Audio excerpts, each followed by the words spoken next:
The Korthax Empire had ruled the Andromeda sector for 3,000 years. Their crimson warships cast shadows across 100 worlds, and their word was law from the Nebula Rim to the Void Gates. Emperor Draxion VII sat upon his obsidian throne, confident that no species would dare challenge his absolute authority. Then humanity arrived.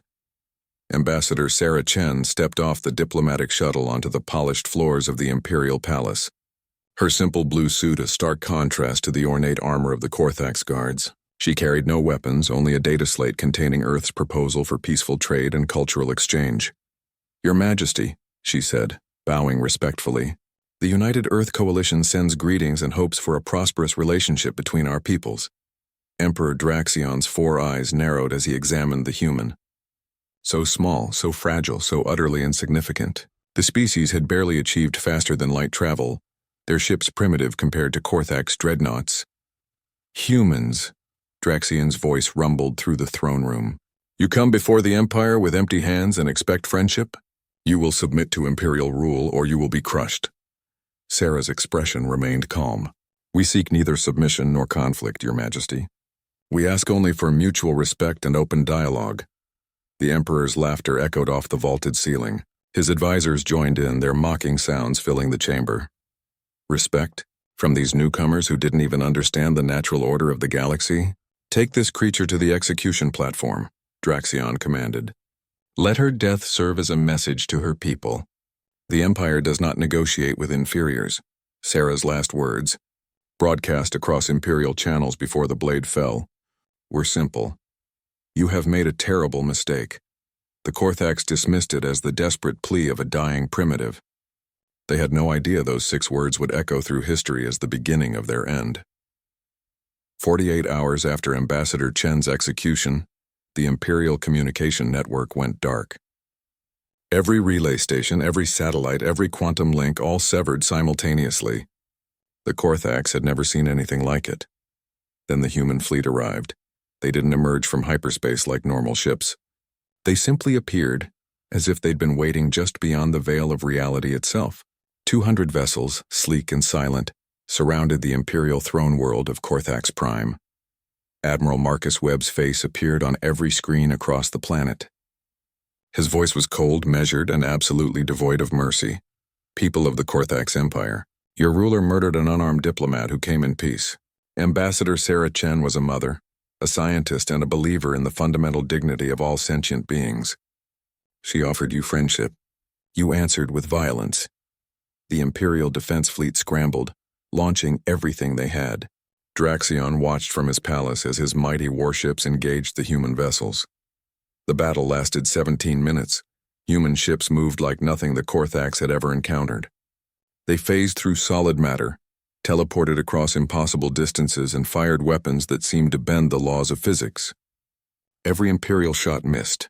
Every human shot found its mark. The defense fleet was reduced to debris before the Emperor could finish his war speech. Admiral Webb's message continued. "We did not want war. We came with open hands. But humanity learned long ago that peace must sometimes be defended with strength. You have shown us that the galaxy respects only power. Very well. We will speak in a language you understand." Human Marines materialized inside the Imperial Palace, not through doors or windows, but through the walls themselves. Draxion's elite guard, warriors who had conquered countless worlds, fell before soldiers who fought with a precision and ruthlessness that defied comprehension. The Emperor fled to his throne room, sealing the massive doors behind him.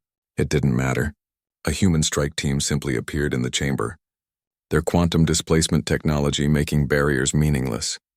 Commander Rachel Torres stood before the trembling Emperor, her armor scarred from a dozen conflicts, her eyes cold as the void. "Sarah Chen had a daughter," Torres said quietly. "She was 7 years old.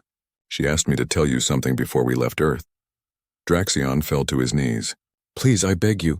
Sarah's daughter wanted you to know that her mother always said even monsters could learn to be better. That given a chance, anyone could choose kindness." Torres raised her weapon. "You were given that chance. You chose cruelty." The Emperor's execution was broadcast across every world in the Korthax Empire, just as Ambassador Chen's had been. But where the Empire had mocked humanity's weakness, humanity demonstrated a terrible lesson. We do not forgive those who murder our peacemakers. Admiral Webb addressed the Empire one final time.